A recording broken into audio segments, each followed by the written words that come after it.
I'd like to begin by asking you 5 questions.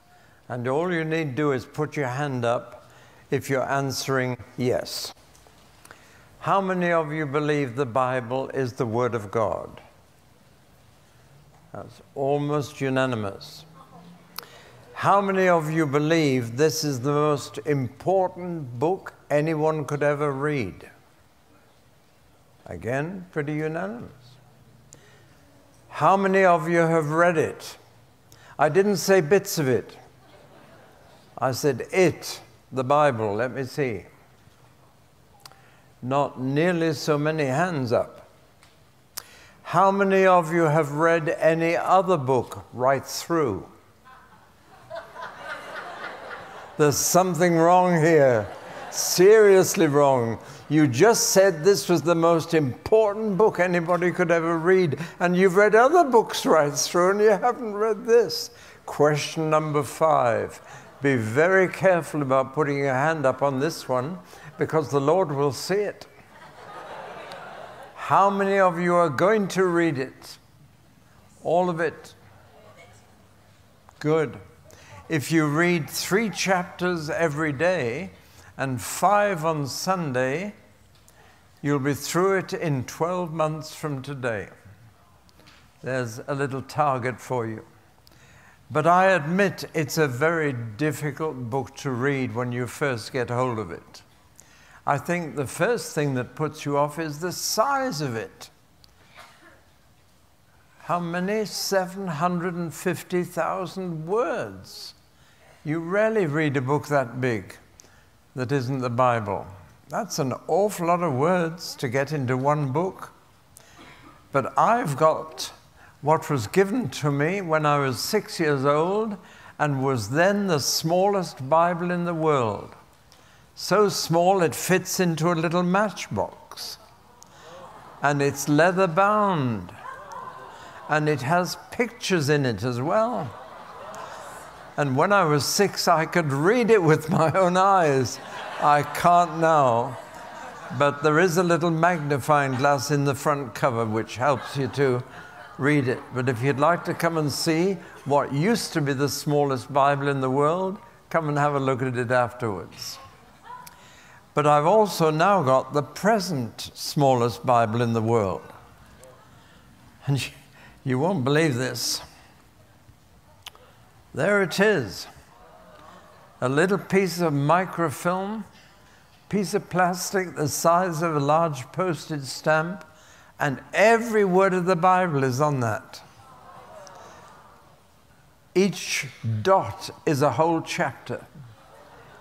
And I have read it with an ordinary microscope of 200 magnification. And you know, this is very handy to carry around. You can carry the whole Bible around in your top pocket. The only disadvantage is you have to carry a microscope around in the pocket.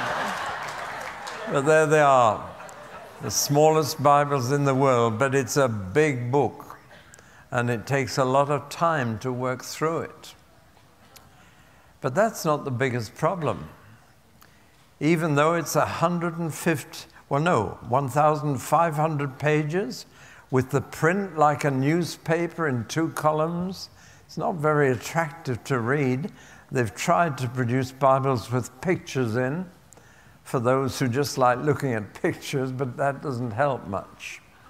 But the biggest problem in studying the Bible is the cultural gap between you and the Bible.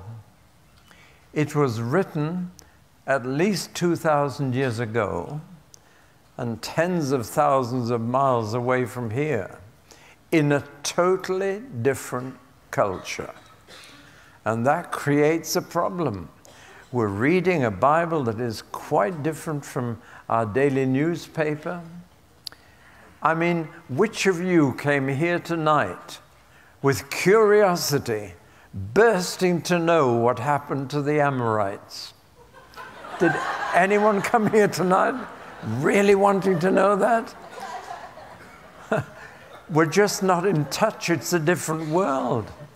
There are no electronic communications, nothing such as we have now. No television, no automobiles, nothing. It's a different world. It's a different culture. How are we going to read it? And when you get to the genealogies, the first 6 chapters of the first book of Chronicles is nothing but names. And apparently all they did for hundreds of years was begat. And so-and-so begat so-and-so, and he begat so-and-so, and he begat somebody else. It's like reading the telephone directory.